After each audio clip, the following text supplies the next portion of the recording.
नमस्कार दोस्तों, उत्तर प्रदेश से बड़ी खबर सामने आ रही है। दरअसल उत्तर प्रदेश के विधानसभा में प्रश्नकाल के दौरान समाजवादी पार्टी के विधायकों और भारतीय जनता पार्टी के विधायकों की सरकारी नौकरी में नियुक्ति को लेकर नोकझोंक हो गई, जहां भारतीय जनता पार्टी के मंत्री विधायक नारेबाजी करने लगे। सभापति महोदय के लाख मना करने के बाद भी भारतीय जनता पार्टी के विधायकों ने नहीं माना, जिससे नाराज होकर सभापति माइक को फेंक कर चले गए। अरे आपका काम नहीं है, मेरा काम है। अरे आपका काम नहीं है, बैठो। क्या नाम है? खेत की बैठो, मेरा काम है। अरे अब आप हाउस चलाओगे क्या? आपने हाउस चलाना क्या? आपने हाउस चलाना क्या? आप सब लोगों ने हाउस चलाना क्या? अब इस नाराजगी को समाजवादी पार्टी तानाशाही बता रही है। समाजवादी पार्टी का साफ कहना है कि जब भारतीय जनता पार्टी के विधायक अपने सभापति के नहीं हैं, तो वह आम जनता के क्या होंगे। जब अपने सभापति के बात को नहीं मान रहे हैं, इस प्रकार से नारेबाजी कर रहे हैं और सभापति को मजबूरन माइक छोड़कर भागना पड़ रहा है, तो आप समझ सकते हैं कि भारतीय जनता पार्टी की सरकार उत्तर प्रदेश में किस प्रकार से चल रही है। वहीं पश्चिम बंगाल के मुर्शिदाबाद से बड़ी खबर सामने आ रही है। दरअसल योगी आदित्यनाथ कयामत तक बाबरी मस्जिद को निर्माण नहीं करने देने का ऐलान किया था। उसके तुरंत बाद यह तस्वीर सामने आने लगी है कि पश्चिम बंगाल के मुर्शिदाबाद में बाबरी मस्जिद के निर्माण के लिए नींव रखना शुरू हो गया है। कयामत के दिन तक भी कभी कयामत का दिन तो कभी आना ही नहीं है, और इसलिए बाबरी ढांचे का पुनर्निर्माण कभी होना ही नहीं है। पश्चिम बंगाल का विधानसभा चुनाव आपको बता दें कि महज 2 महीने ही बचा है, मगर उससे पहले ही बाबरी मस्जिद के निर्माण का कार्य शुरू होना पश्चिम बंगाल के विधानसभा चुनाव में हिंदू मुस्लिम के मुद्दे को तूल देने को बहुत तेजी मिल जाएगी। भारतीय जनता पार्टी इस मुद्दे को पूरे चुनाव में भुनाएगी। ममता बनर्जी का रास्ता आसान नहीं होने वाला है 2026 के विधानसभा चुनाव में, क्योंकि बाबरी मस्जिद के निर्माण कराने वाला हुमायूं कबीर ममता बनर्जी के पार्टी से बगावत करके नई पार्टी बना लिया है। जाहिर सी बात है कि मुस्लिम का वोट बड़े पैमाने पर बंटेगा, जिसका फायदा सीधे बीजेपी को होने वाला है। यकीन मानिए, पश्चिम बंगाल का विधानसभा चुनाव बहुत दिलचस्प होने वाला है।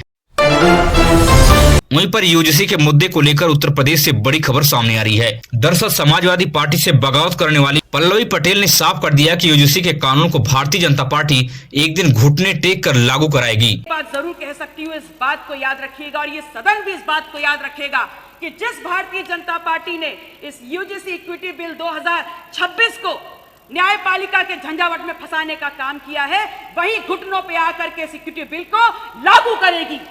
पल्लवी पटेल ने कहा कि SC ST OBC समाज के छात्रों के साथ जो अन्याय भारतीय जनता पार्टी की है, जो जानबूझकर सुप्रीम कोर्ट में कमजोर दलील देकर यूजीसी पर रोक लगवाई, यह चालाकी भारतीय जनता पार्टी हम चलने नहीं देंगे कि भारतीय जनता पार्टी बहुजन समाज के छात्रों के साथ गद्दारी की है। इस सवाल के बाद भारतीय जनता पार्टी पूरी तरह से विधानसभा में बौखला गई है।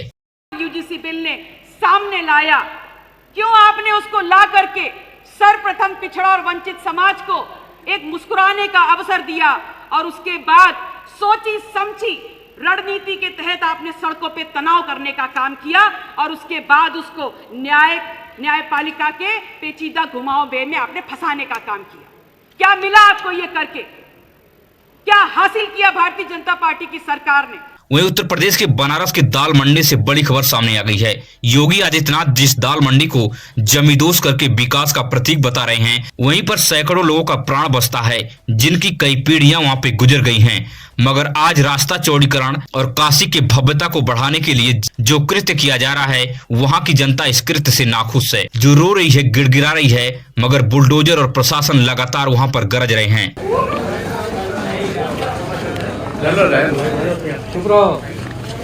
अभी हिम्मत नहीं आना। कई वीडियो सामने आई हैं, आप वीडियो को देखिए। वीडियो देख के आपको समझ में आएगा कि एक वीडियो में एक शख्स बता रहा है कि हम 22 दिन तक अयोध्या के कार्य सेवा में जेल गए थे, मगर आज हमारे मकान को जमींदोज कर दिया गया है। लेकिन आप तो बेटे में 22 दिन कार सेवा में बंद रहा हूँ। जसवाल फसवाल बाद में, हिंदू बाद में, लखीमपुर खीरी में 22 दिन बंद रहा हूँ। हरदोई गया था, बंद था, उसी का नतीजा मिल रहा है। ठीक है, अच्छा हो रहा है, बहुत बढ़िया हो रहा है। क्या गरीब जनता के सीना को चीरकर वहां ईंट पत्थरों की लिपाई पोताई करा देना विकास है? तो आप लोग बताइए कि यहाँ पे विनाश क्या है। वहीं पर तेलंगाना से बड़ी खबर सामने आ रही है, जहां कांग्रेस ने रिकॉर्ड इतिहास रच दिया है। 116 नगर निकाय चुनाव में 115 निकायों पर कांग्रेस ने बड़े पैमाने पर जीत हासिल की है। यह जीत कांग्रेस के भविष्य को उज्जवल दिखा रही है, मगर उत्तर भारत में कांग्रेस की निष्क्रियता बहुत बड़े पैमाने पर है, जहां पर कांग्रेस को मजबूत करने की कोशिश करना चाहिए, लेकिन कांग्रेस उत्तर भारत में अपने सहयोगियों के भरोसे टिकी हुई है।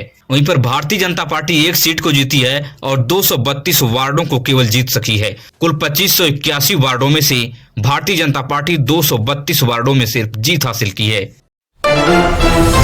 अगर आप भी देश और दुनिया से बड़ी खबरें देखने में दिलचस्पी रखते हैं तो हमारे इस चैनल को सब्सक्राइब कीजिए, वीडियो अपने दोस्तों और रिश्तेदारों तक शेयर कीजिए। मिलेंगे इसी तरह से नई वीडियो में नई सूचना के साथ। धन्यवाद।